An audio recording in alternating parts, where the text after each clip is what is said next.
I'm very, very happy to welcome you back to the Institute for us. We have at the moment myself, our Assistant Director, Dele Ungrano, whom you know well, and our tech guru, Michael Okrent. And Dele and I will alternate asking questions and have a conversation with you. Before we get to the present, we might set the stage a little bit.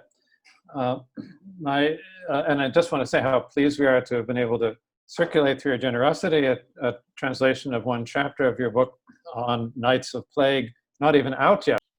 My impression is when you're growing up in Istanbul in the 50s and 60s and then starting out as a writer in the 70s, that for much of the world literature meant primarily the major Western European powers, not even Eastern Europe, at least not contemporary literature. You had classical Greece and Rome, you would have 19th century Russia was obviously very, very important in much of the world.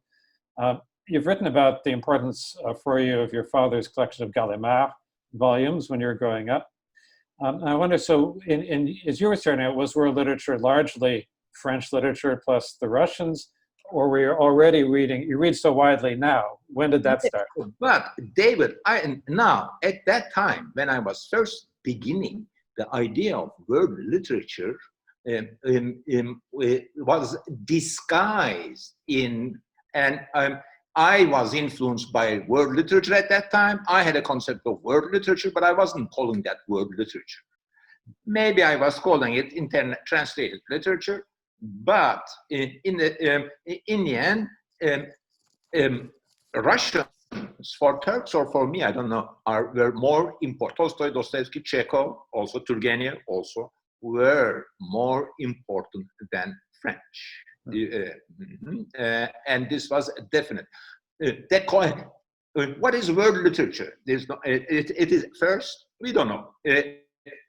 I mean, we can by conceptually think about this, but let's try to see that more sentimentally. Something different. I open myself to it. It changes me, and it's not like what the soup I am in. It's something different, and I have a willingness to change myself, open myself to it. It has an effect on me. Then I use that effect here, and I am something new. I'm something different. World literature for me is important in that sense, not geographically. And you see the situation geographically, it's ornamental. Oh, let's have some Indian literature. Oh, why don't we have it? It's very ornamental. I think for me, the way we should start thinking about world literature is we want to read something different. Of course, it's different language, different form, or different structure. This is the first part. That is, we're going to talk about world literature, but for me, it's not. For me, world literature is not a sense of egalitarianism in world literatures. We have to have some. What about Kazakh literature, or you don't know, or what about this? There is a post-colonial ethics showing us the map. Hey, you forgot this, you forgot that. I understand that. I respect that. But world literature is beyond that. It is a willingness to change yourself with texts which are not you, which is different. And that willingness also counts. So at that time, it was the Russians, and you need to read the Russians. Of course, Balzac, Flaubert, not even Dickens, which in my childhood was a children's writer, and I never enjoyed him. And really, the strong novelists were Tolstoy, Dostoevsky, and Turks read them as world literature, and they were not far away. And they were also saying, look, up there, very close to us. Wow, how big they are on the other hand, how readable they are, and how strong they are. And also, one thing, don't forget this, that if you look at world literature as only maps, Turkey's population is 1/100th of world's population.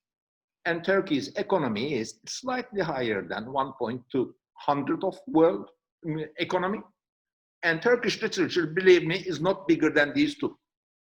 So when you say English, it is a huge palace. When you say Turkish literature, it's a small room. Let's be honest about that. And we cannot judge them in an egalitarian, oh, where is Turkish literature? Where is my Finnish literature? Where is my Hungarian? You're not there. You're not where. This is not it. This I understand and respect, but there is something else. This is, I was open to world literature. I had a father who said, showed me Gallimard volumes, but Gallimard had also translations. My father read Musil in French, right? At that time in 60s, he was suddenly famous, that kind of thing. On the question of peripheral and also semi-peripheral countries and their relation to central powers, as they are memorably expressed by Pascal Casanova as the Greenwich Meridian of literature, also the title of her last talk before she passed a year and a half ago. And she identifies this Greenwich Meridian of literature primarily with Paris in the 1920s, but also supplemented currently by London and also New York. I recall that you, Orhan, spoke favorably of her book and the theme of Turks wanting to be like Westerner figures significantly in works of yours, such as The Black Book and My Name is Red. So it seems to me, though, that in your more recent novels, like the Museum of Innocence and also A Strangeness in My Mind, this theme is perhaps less prominent, either because Istanbul is seen more as a cosmopolitan city or because your characters have different preoccupations. Would you say that there has been some shift, perhaps, of emphasis of this sort? That, yes, the place I'm living in, which I'm chronicling for the last 50 years, is also getting to be, again, slightly more cosmopolitan and richer. This is partly true. But we have to remember this. Pascal Casanova was radically critical of this hierarchy, right? He was saying, well, it's always only Paris, London, and New York, she was saying. And yes, again, we have to make a distinction between, again, map, buffet, or whatever you say. But Shiva, on the other hand, that was an first early book that paid attention to this geography in a very strict way and and pin down the situation. But now I think we are beyond that situation. I have more things to say. But this situation is deeply important in say, non-Western literature, because of course, novels are invented in London or Paris, as Pascal Casanova say, and also, let's say, Russia, second generation, let's say, and the other cultures, when they were getting that, when they were exposing themselves to world literature, they were also fragile because they were thinking immediately, well, I'm not original. Authenticity. Where is my originality? I'm not a Turk anymore. Oh, there is so much Dostoevsky or Flaubert here. Where am I? Kind of anxieties paid way to a lot of authenticity, influence, how or legitimacy of influence, this kind of a lot of Harold Bloom anxiety of influence, but not from one person, but from a culture, from another culture, was important also in me. Yes, Istanbul is getting cosmopolitan, but it's not as important as it was 25 years ago in my mind. It is less important. The problems of authenticity being influenced by a different culture, higher culture, other culture, Western culture, whatever you call it. Now it's closer, and I have less, first, sentimental. We always feel things sentimentally and then theorize and make it more rational. Sentimentally, I am less, my mind is less preoccupied with authenticity, influence, being influenced by this or that, which is normal, which is natural, perhaps partly again, referring to Bloom, in my youth, in your youth, you worry about anxiety. If you reach my age, you don't worry about anxiety. I am there. I'm thinking to just pick up a little bit on this question of the peripheral and semi-peripheral. Gaillet's just co-edited an issue with Gisèle Sapero of the Journal of World Literature on the legacy of Casanova, and that starts with a preface to a second edition of Casanova's book that we translated out of French. And she says in 2008 that when her book circulated around, she became part of the same mechanism she was theorizing, and it was a shock to her. She hadn't expected. It's the same. Oh, they sold Karl Marx in business. Karl Marx, Penguin is making money with Karl Marx books. So what? This is not a major point. Huh? Maybe one thing I should say about Casanova's book, I read it very carefully always. Oh, I should be here if she wrote this book 5 years later. If you, I saw myself in the book if she had written this 10 years later. I don't exist in that book. And, high time. Yeah. As soon as in her preface, she says she discovered from her foreign reception that she was French after all. She thought she was opposed to the French system, and abroad they saw how French she was, which is quite interesting. One of the major emphases in our seminars and our colloquial this summer as often will be the question of translation. And there's this perennial question of what's lost or gained, and the problem of the growing hegemony of global English, but also the possibilities of it. When you first began publishing, were you thinking much about being translated, or were you primarily thinking about the Turkish market? Okay. In 2000s, early 2000s, the British newspaper Guardian had asked this to writers: who do you write for? You're local British or international? And Antonia Bayat said, I only write for British. And Kazuo Ishiguro said, I write for the international, whoever reads me. That stayed with me. But they were at least happy or not uncomfortable with this question. But in my part of the world, believe me, David, except in Harvard, this is a negative question. I'll give you my problem, for example, from one of my novels. Say I'm writing about Istanbul, and one of my characters is reading a newspaper, Cumhuriyet, yeah, and then the events take place in 1980. In 1980, Cumhuriyet newspaper had a distinct political leftist, rightist, they were leftists. Okay, now if I give this to my character's hand and she is reading it, then my reader in Turkey, who is around that time, understands what this detail is about. But even in 20 years later in Turkey, they won't. And even today, internationally, they won't. But I don't believe it's Antonia Bayat is more original and authentic than Kazuo Ishiguro. No, I don't think so. While this problem is an eternal problem of literature. When we say literature, David says, of course, it's world literature.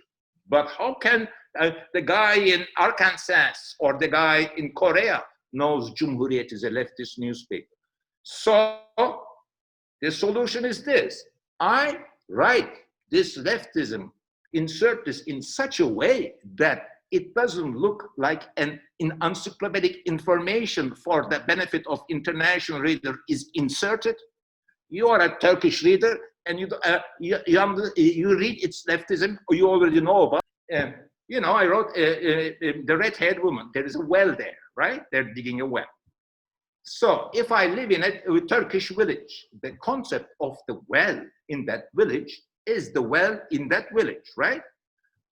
But I read a novel. Oh, there are different wells in other parts of the world, and the meaning of the usage of technical details are different.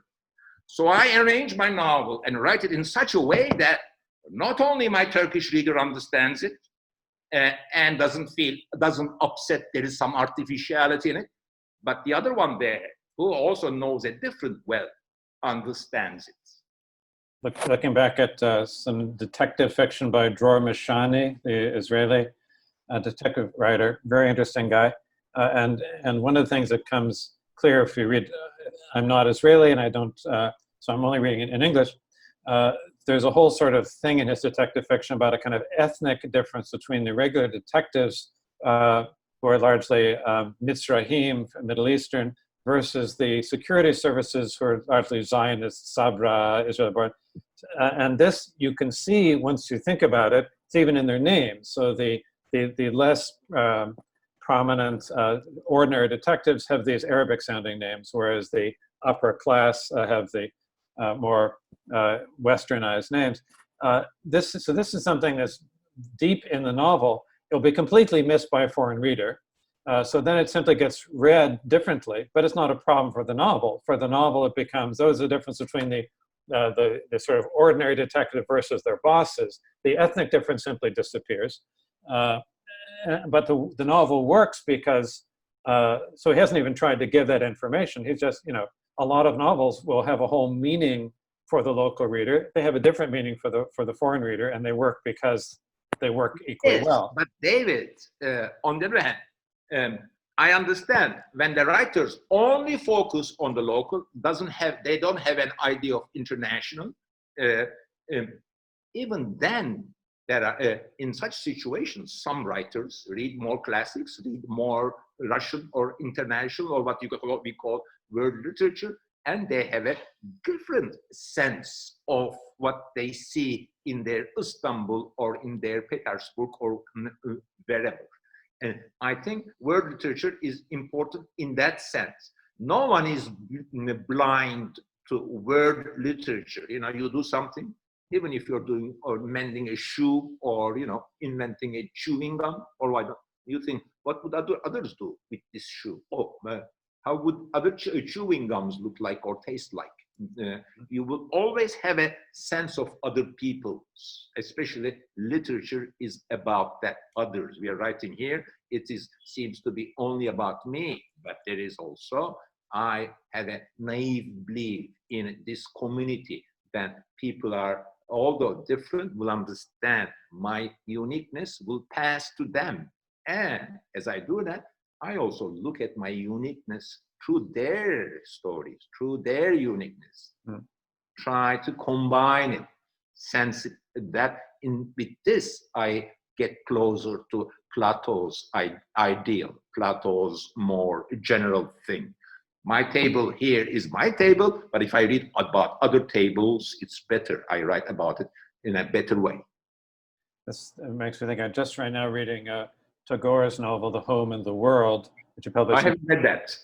I hadn't read it before. I'm finally reading it. He published it in 1915, 2 years after winning the Nobel Prize. And it's really interesting because just what you're saying, that is, there's a good deal of Tolstoy and Dostoevsky, also Robert Browning, he actually is quoting.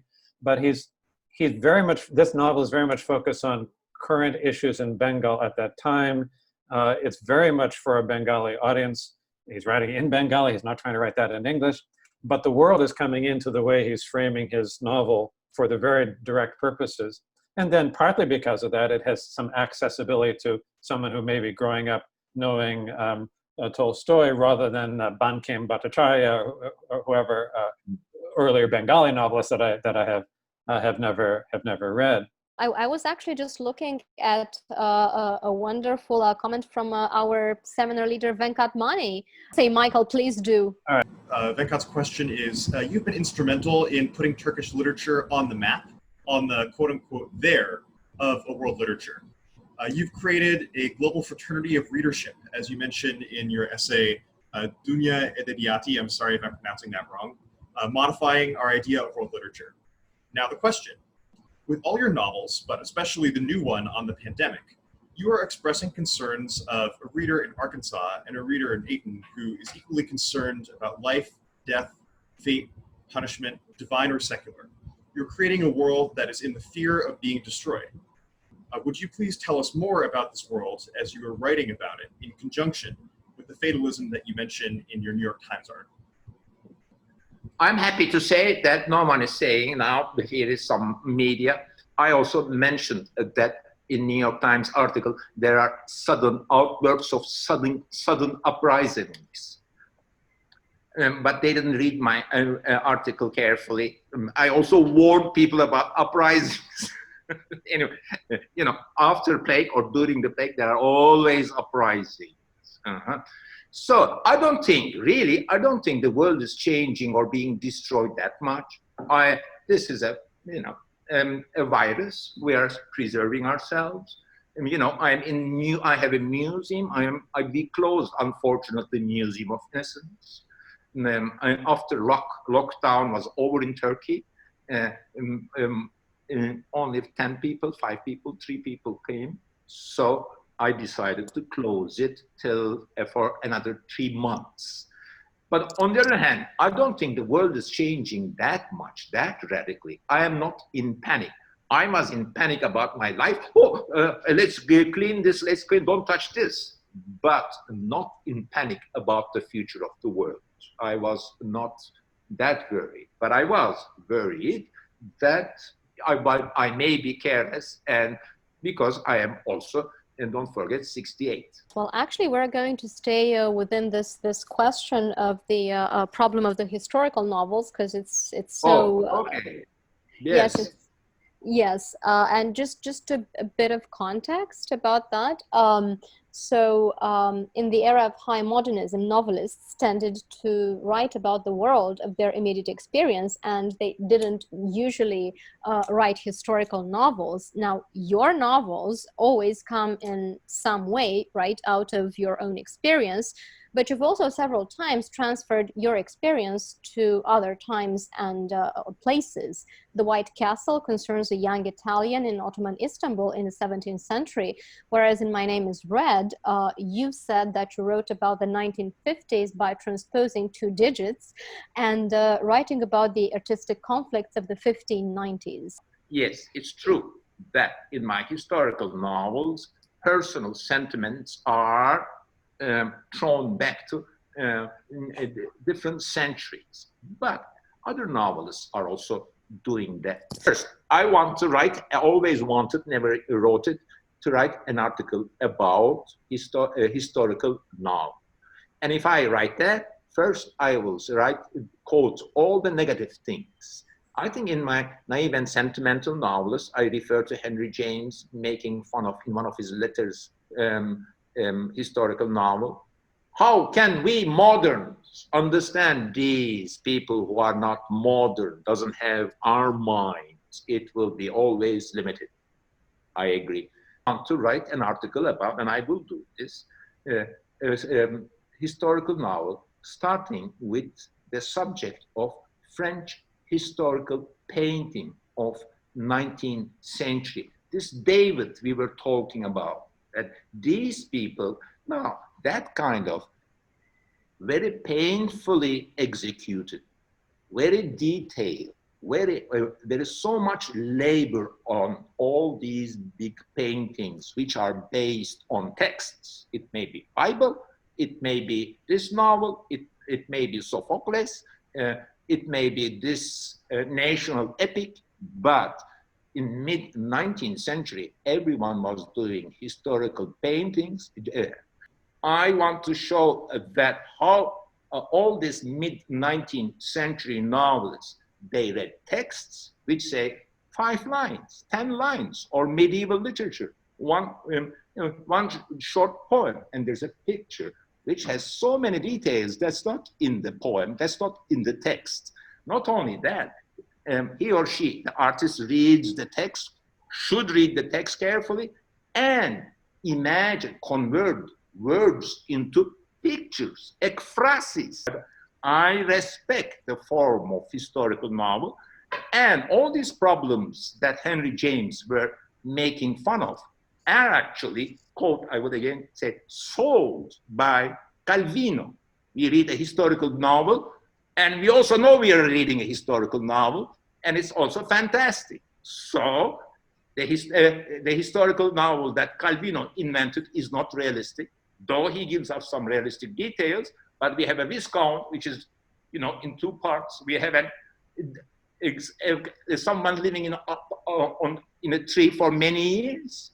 So we are not judging the details by their accuracy, but we are enjoying the artistic qualities of the writer, and we are not judging the writers for getting, oh, that king wouldn't be smoking that cigarette or whatever.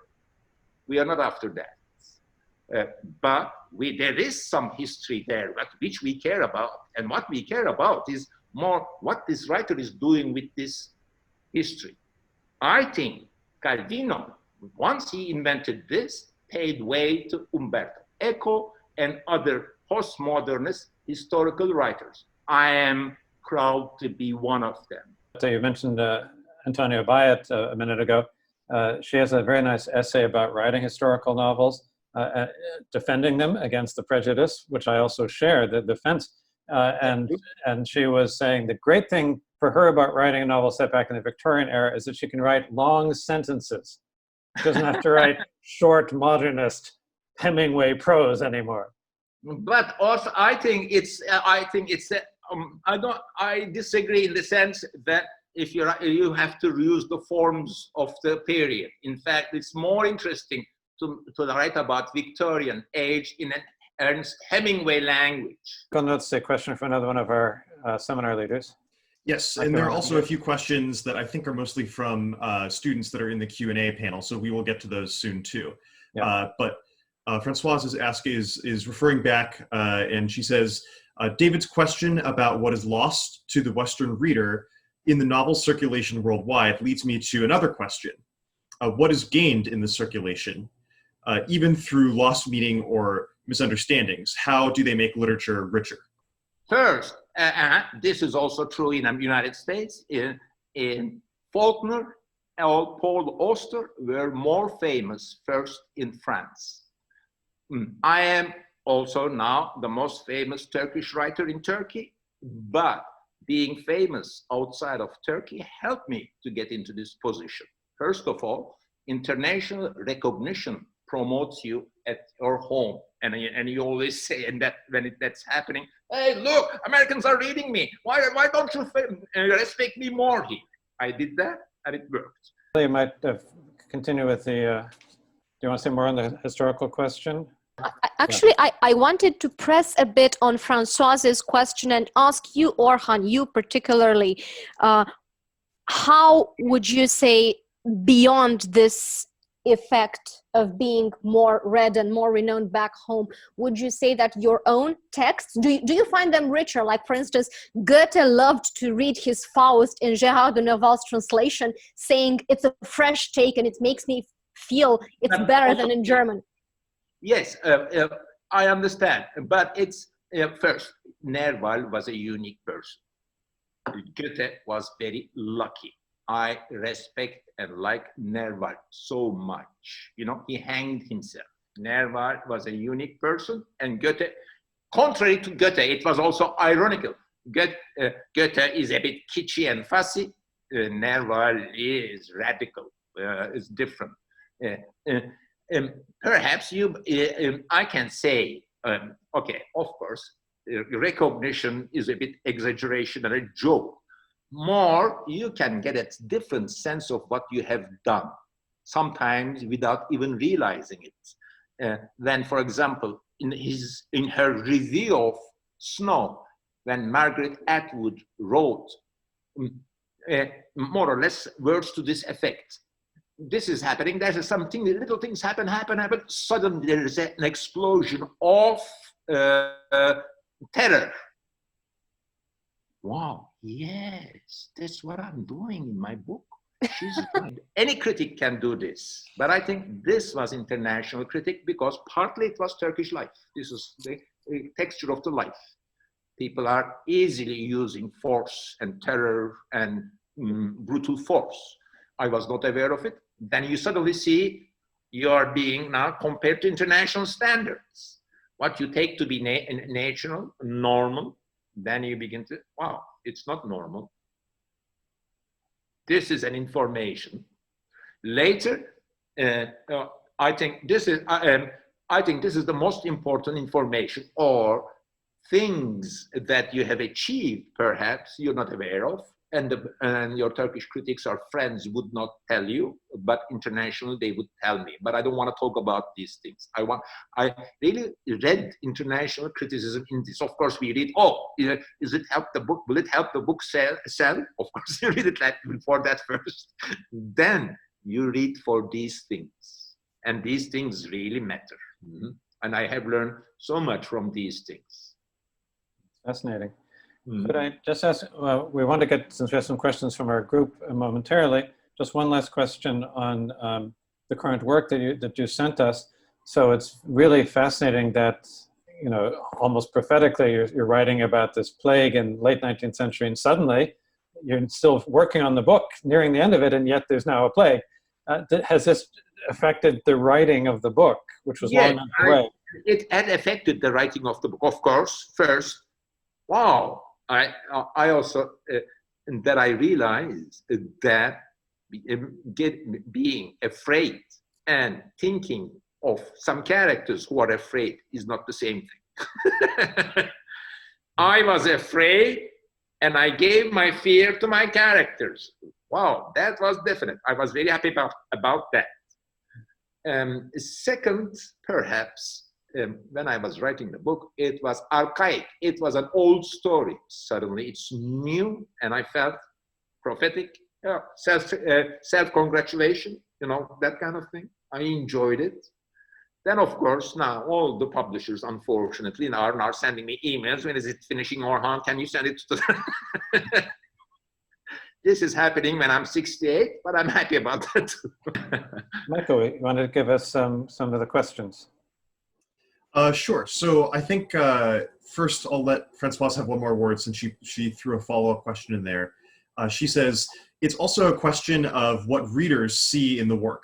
Do they see a different Pamuk in Turkey from outside Turkey, in the same way that there's a French Deleuze and an American Deleuze, for example? Yeah, I don't know about Deleuze, but definitely different Pamuk. Look, even my most popular books are not the most popular books in Turkey. My Snow is one of my least popular books in Turkey, while in America it's my most popular book, right? And also it's not internationally my most popular book. My internationally most popular book is My Name is Red, while in Turkey my most popular book, you wouldn't believe it, is Red-Haired Woman, which sold 500,000 copies in 3 years, while these books didn't sell this much in 30 years or 20 years. So in every country, my books are read differently. Yes, in America, I'm more political. In Turkey, I'm political for my comments, not for my books. Snow, yes, is a political novel, but but it's not my main book in Turkey. My main book in Turkey is Black Book, or My Name is Red. Because My Name is Red, I also agree. Also, Strangeness in My Mind also is very popular. When Strangeness in My Mind was published, before that I changed publishers. My new publisher said, this is going to sell a lot. And I asked why? Because now, for the first time, you are very Turkish, she said. You see, in Turkey, they judge my Turkishness also in that. Not only I go to court about Turkishness, but also my publisher says, now you're very Turkish, and it will sell. And it happened. The first question that we have, anonymous, and it says, Mr. Pamuk said that he doesn't have any audience in mind when writing. In fact, he expressed how problematic he finds the concept in general. How is it then that he considers his international readers together with the quote-unquote local readers? Like he said in the example of The Well in the Village, that he makes sure that the meaning is transferred to both the national and the international audience. There are many ideal readers. Sometimes you write your novels for your friends. Sometimes you write your novels for your girlfriend to make a point. Sometimes you write 1, 2 or 3 pages because those friends at that period would understand and they will enjoy the joke most. Mostly, I think we have a group of readers, girlfriend, friend, mother, Turkish reader. Also, Turkish readers are not the same. the popular Turkish reader, the sophisticated Turkish reader, the popular American reader, sophisticated American reader. There are also these distinctions, and the national distinctions, especially today, are less important than these cultural differences. What happened in the last 20 years in literature, now that I will say marketing of new books, translation, internet, that books travel faster. I have, say, some 10,000 readers in Brazil. Every book they buy, I am sure they are the same people. And when the new book is out, they buy. I can't, but these people, or my Korean readers, or as far as worldview, wealth and charm goes, we are close. These are people like me. I'm not, when I say Turks, you know, in Central Anatolia, the farmer is not interested in me, but someone in Argentina or in Korea who reads my kind of books, who reads international newspapers, who is well versed with what's happening in world literature. It's a small community. Now, what happened in the last 20 years? Now we have a lot of communication with these small communities. I have a new book, it's translated there, or even sending me emails, or how many is it coming? We should not pose as if I'm writing for the whole Turkish audience, or am I writing for the whole American audience? No, I am, first of all, let's narrow this down. I'm writing for the book readers of that country and my country and that country, and they're very similar as far as the mind goes. They're mostly liberals, you know, both in Turkey, and they're slightly leftists. They believe in world. They have some humanistic values. So we reduce the numbers. When they go to the library, go to the international books, or buy Pamuk, they're already you identify these people. They're narrowed down, they're filtered. You shouldn't pretend that I write, when we say it's a world mistake by world choice.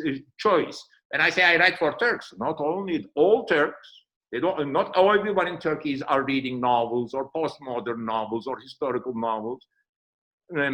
So there a limited number here, a limited number there, and the minds, the views of these people are also similar. So let's not make them more distinct from each other, saying by their Turkishness, by their Koreanness. They are close to each other. And then that's why I can address them. This reminds me, there was a conversation between Ishiguro and Kenzo Oe at the time, 20, 30 years ago.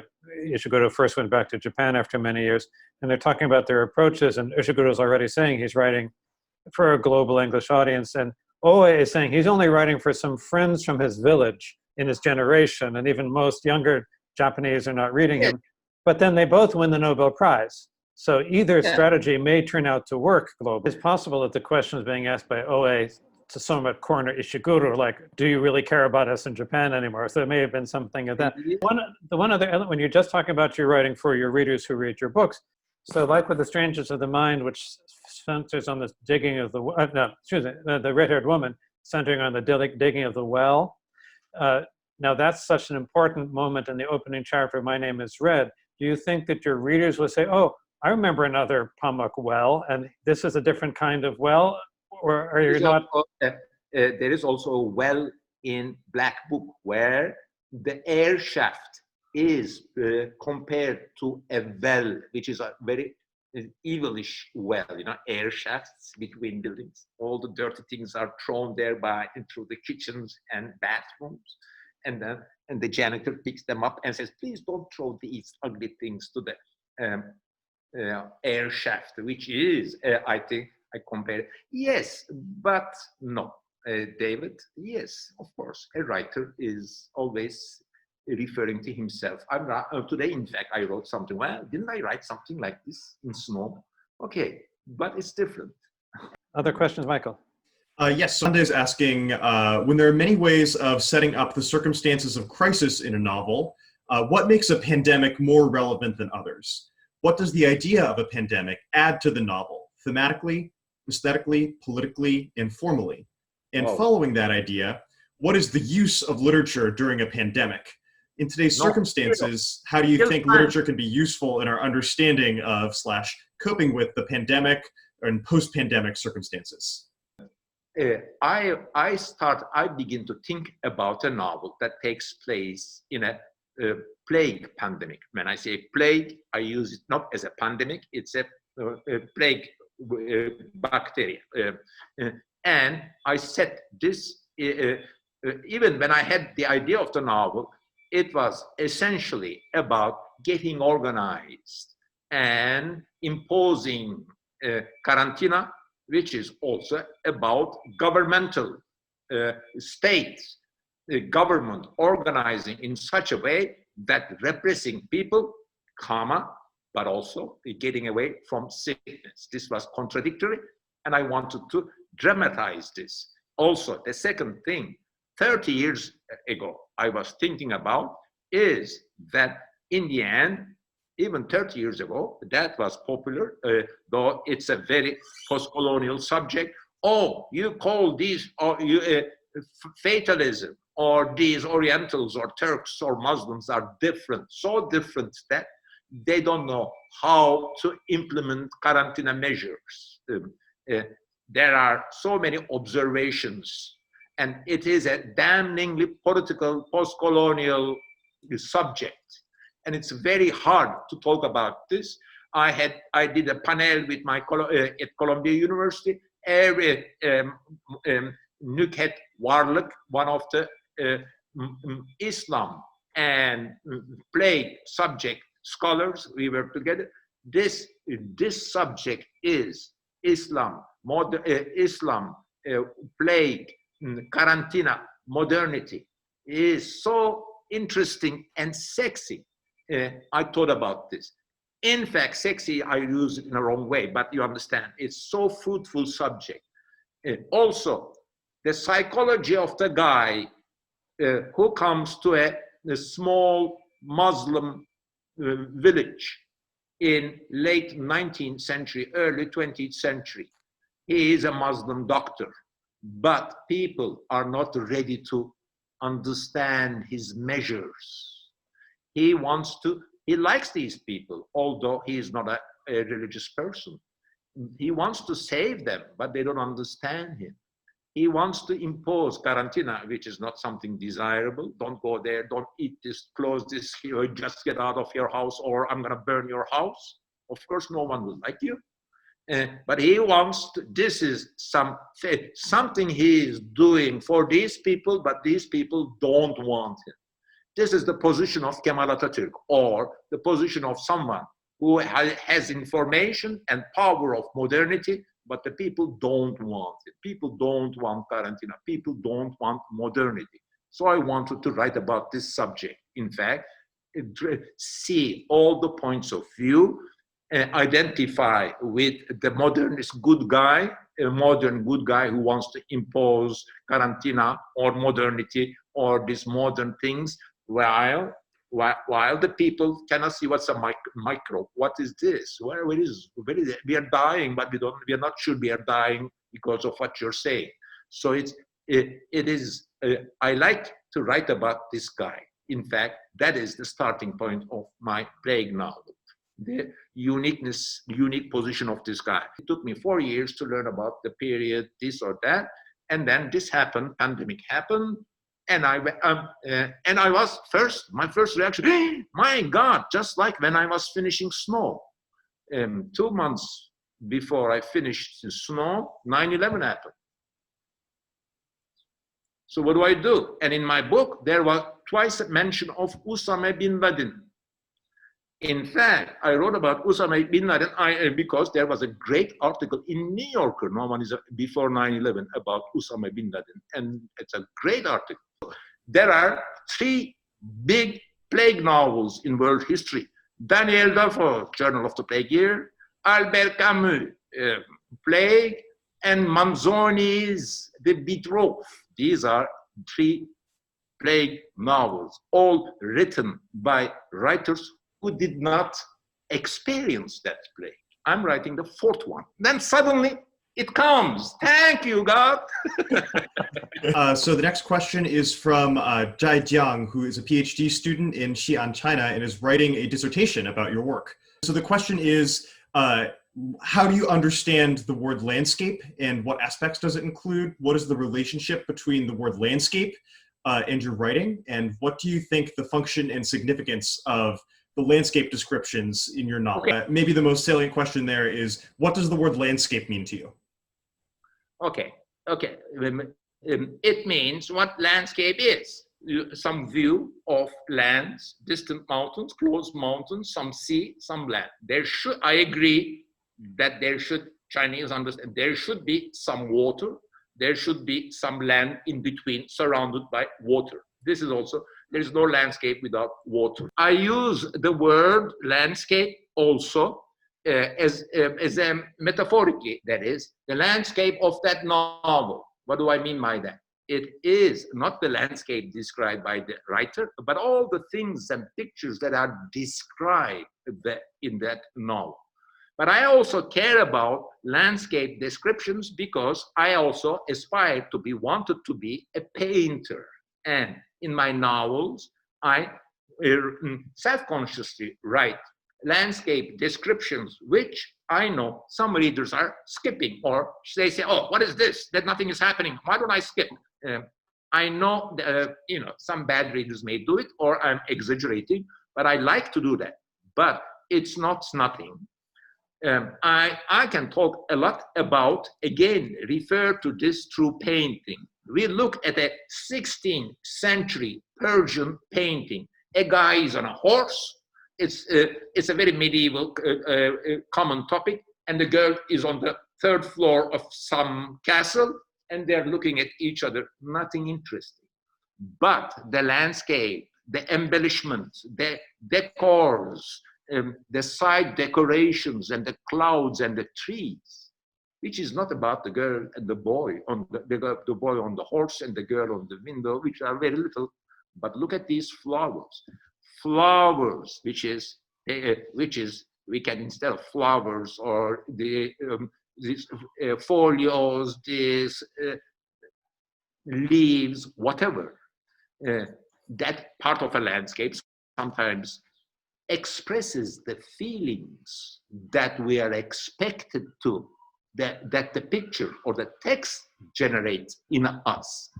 The landscape, in a way, I will simplify. The landscape in a novel is there, if you're a good novelist, is there to dramatize the feelings that the novel should honor.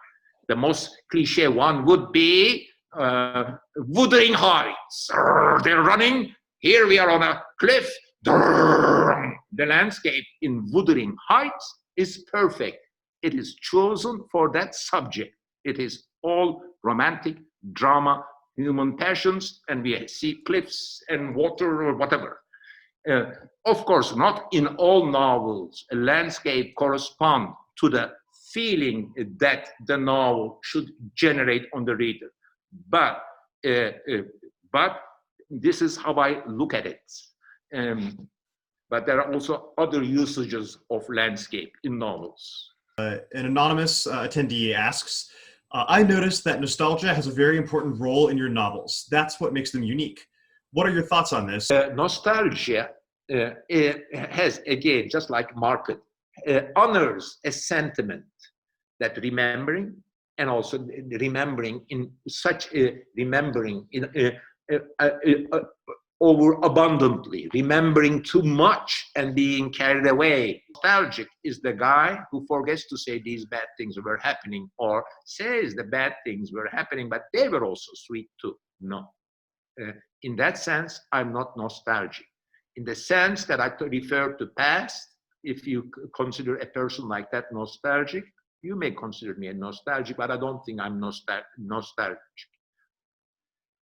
I don't want to be nostalgic. I'm not nostalgic about Istanbul of my childhood. I'm not nostalgic about early Turkish modern years.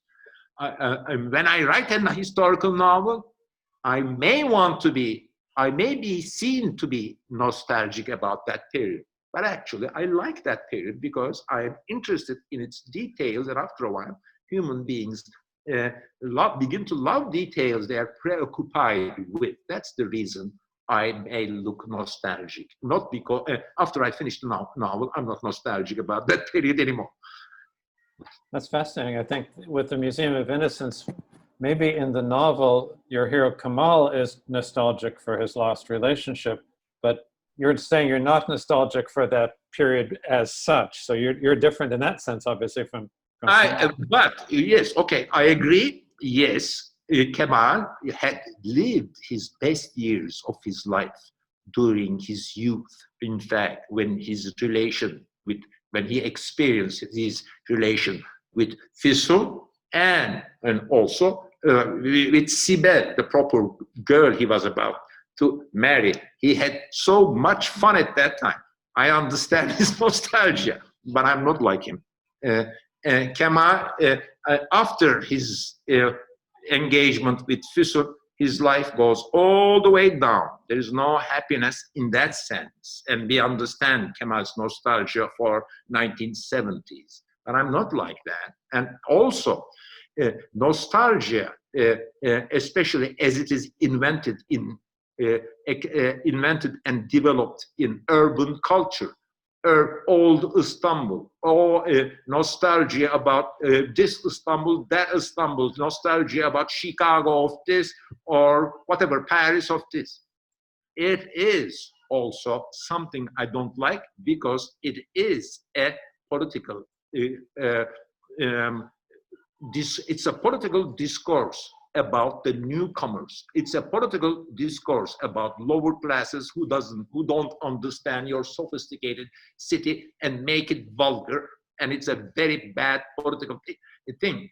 Also, Turkey's so-called leftists in 1970s, especially after the military coup of 1980, they all went to nostalgia because the guys who made the military coup were brutal, very brutal, not sophisticated. So they thought their nostalgia for all this old Istanbul is something sophisticated.